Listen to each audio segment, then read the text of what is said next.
բարձրայում ես կուզենայի, որ Սալավյովի թեմայից սկսեիք հենց։ Երևի թե մենք մեր թեմաները նաև։ Ջան, ամենայնիվ ասենք, ես ինչ հարցակում է, ես ինչ մի հատ չգիտեմ ինչա։ Սալավյովը արդեն ամեն ինչ ասացիք։ Հարցն անում է, որ իհարկե այդ մի նախադասությունը, որը ինքը երևի թե այսպես պորտկաց եւ ասեց, դա իհարկե ընդունելի չի միանշանակ, բայց այն որ իրականում լինելով հրյա հայ ժողովրդի իրոք բարեկամն է եղել եւ բոլոր հարցերում Արցախի հետ կապված հատկապես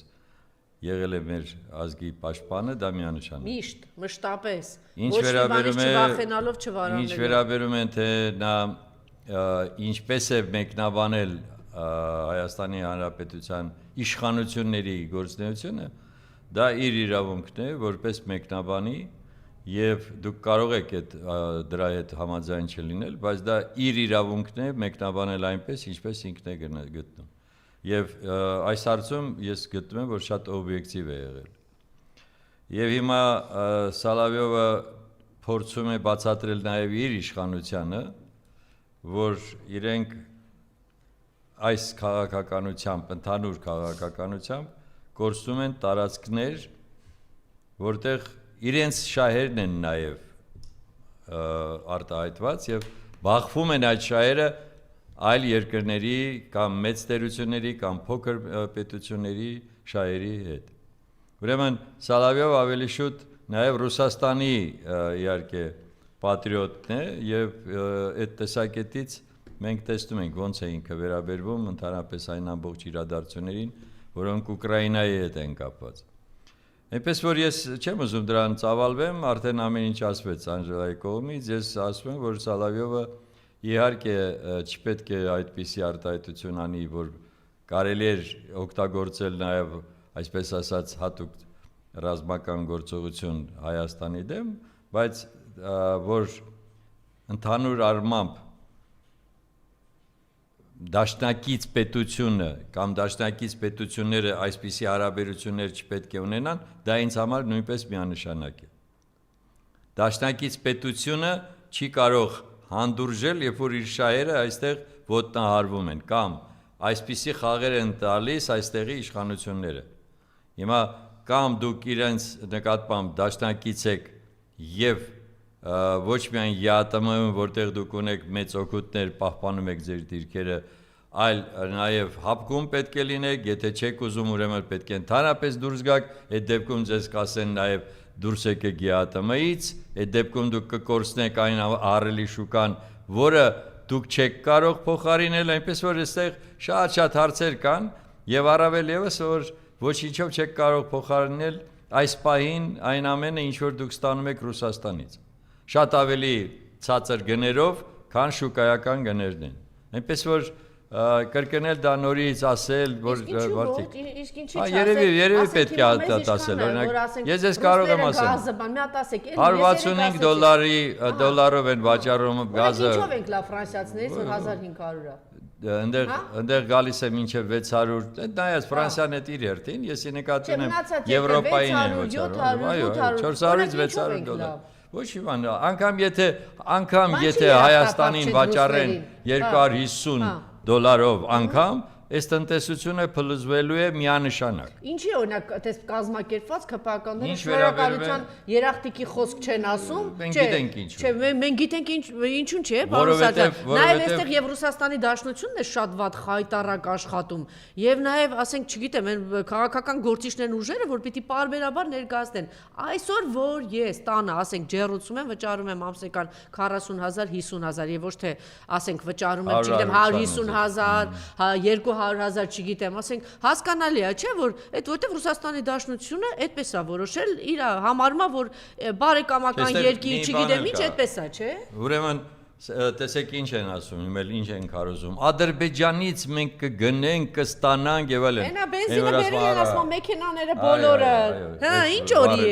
ինչ օրիեք մեքենաները ովքեր որ լցրել են ասում շարժիչները բոլորը խափանվում փչանում, այդ նույն բանն է ձեր գլխի։ Չէ, հարցը դա չի անգամ։ Արցախին էր տալիս, պակաս շրջափակեց մի ամիս կստանայեք էժան գնով։ Երկու ամիս հետո շրջափակվելու եք։ Մի ամիս հետո այդ նույն գինը, որովհետեւ դուք կկտրեք ձեր հարաբերությունները Ռուսաստանի հետ եւ Ադրբեջանից կախման մեջ կլինեք, այդ մյուս օրը կդառնա ոչ թե 160 կամ 200, կդառնա միանգամից 500, 600 կամ 700։ Ասենք դարձավ 1000, ով է իրանց բան ասելու։ Ոչ բան, ասենք որոշեցի, որ 2 ամիս հետո դառնում է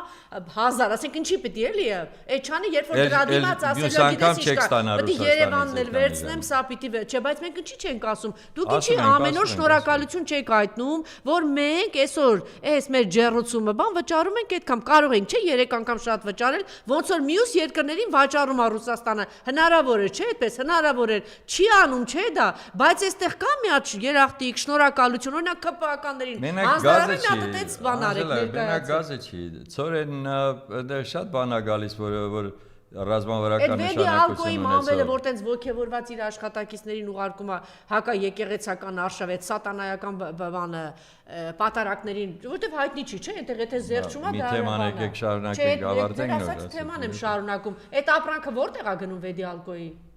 Որ շուկան է գնում, կարող է։ Միակ շուկան այսօր որտեղ որ կարողանում է իրացնել, դա է։ Ռուսաստանն է եւ ԵԱՏՄ-ը այդ երկրներն են։ Որովհետեւ ոչ են քաղաքական ուժերն են նորմալ կարողանում է ժողովրդին ներկայացնել, որ ինչ է արվում, այդ երկրի կողմից եւ ինչա մեծ չի իմանում ժողովուրդը։ Չի իմանում, գնացեք փողոց, ամեն երրորդը կասի ռուսը պրոբլեմ է, մեր համար ռուսն է արե, Ռուսաստանը գնացեք փողոց հարցրեք։ Ես դրա մասին չեմ ասում, ես ասում եմ այն ինչ որ մենք ասում ենք ամենօրյա մեր քարոզում, այսպես ասած, ժողովուրդը լսում է, բայց միևնույն է, այնտեղ կա հակակարողություն, որը բերում է լրիվ ուրիշ հակառակ արդյունքի։ Այն է, որ իբր Ռուսաստանը չի օգնել մեզ Արցախը պահելու հարցում եւ այլ եւ այլ եւ այլ։ Այդ որ Արցախահայությունը դուրս եկավ այնտեղից միջև վերջ ցեղասպանվեց այդ շնորհիվ։ Այդ ռուսների շնորհիվ չի։ Չէ, այստեղ խնդիրը հետեւյալն է։ Ինչ արեց Հայաստանի իշխանությունը այս 7 տարվա ընթացքում, որպեսզի կարողանար ամրապնդել հարաբերությունները Ռուսաստանի հետ։ Ասես ձերբակալ ենք։ Հա, դե դրա համար եմ ասում, կամ այստեղ մի բան ասել, այնտեղ գնալ ուրեմն գլուխ խոնարել, ասել Վլադիմիր ամեն ինչ լավ է։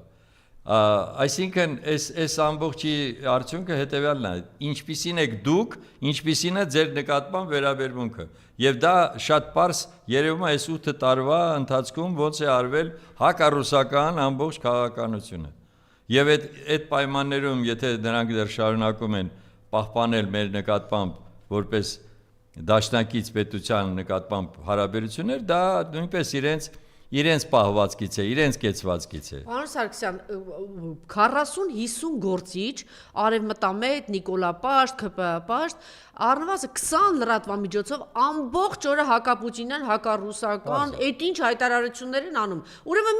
մի մեկնաբան, մի հայտարարություն արե, սենց, հա կարող եք ինչ որ մի հայտարարություն լիներ կամ ինչ որ մի բան, ավարտ ամբողջությամբ հարձակվել են։ Բա որ իրանք հանկարծ մի հատ կենտրոնանան տեսնեն թե այստեղ ինչ է կատարվում։ Այսինքն դու քեզ կարելի է դա կազմակերպված հակառուսական, հակապուտինյան, չգիտեմ ինչ տանել։ Այն է ռազմավարական քո գործընկերը, որ այսօր բազաները դրած է, դու չես պաշտպանում, դու քո բազաներով Ռուսաստանին չես պաշտպանում։ Իրա բազաներն են այստեղ, որ Թուրքիան մի ժամում չգա մեզ ոչնչացնի, Ադրբեջանն էլ հետ է։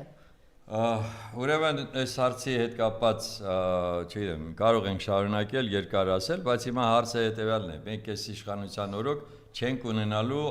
ոչ մի ուրիշ փոփոխություն դեպի լավը, չենք ունենալու։ Սա եկեք պարզ ֆիքսենք ու արդեն խոսենք նրա մասին, թե ինչպես են վարվում նաև մեր ներսի քաղաքական ուժերը, որպեսզի մենք հասնենք այդ նպատակին, պարզ ասում եմ, այդ նպատակին պետք է հասնել այս տարի։ Եվ ընտրությունները ընդամենը մի 5-6 ամիս է մնացել, ընդամենը դա է։ Եվ այդ ուղղությամբ պետք է ավելի շատ երկար մտածել։ Հիմա ինչ վերաբերում է պարոն Սարգսյանը Մոսկվայից է վերադարձել։ Ինչև հիմա մի րոպե, այդ առաջի հարցին, որ թոշակառուների եւ ընդհանրապես այդ բոլոր բաների հետ կապված։ Տեսեք,